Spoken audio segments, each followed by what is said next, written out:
Investors and trading partners are nervous as they try to figure out what is next after President Trump announced new 15% global tariffs in response to the Supreme Court ruling which wiped out some previous tariffs. Erica Brown is on Capitol Hill with today's developments.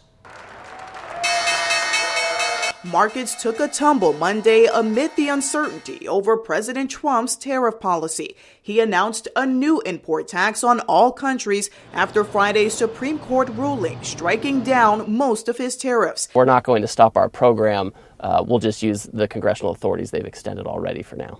In a 6-3 ruling, the justices said the president's use of an emergency powers law to levy sweeping tariffs was unconstitutional. In response, the White House turned to the Trade Act of 1974 to impose a 15% global tariff.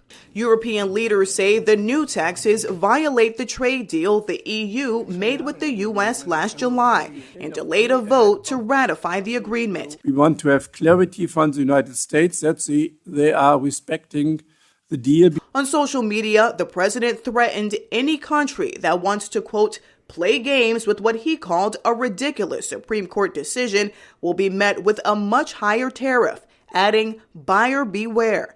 The Trade Act the White House is relying on now only allows the president to impose tariffs for 150 days unless extended by Congress. I doubt very seriously that any additional tariff authority is going to be energetically supported by most Republicans. It's going to be, I think, a challenge to find consensus on any path forward on the tariffs. President Trump rejected that notion Monday, saying he does not need congressional approval to impose new tariffs.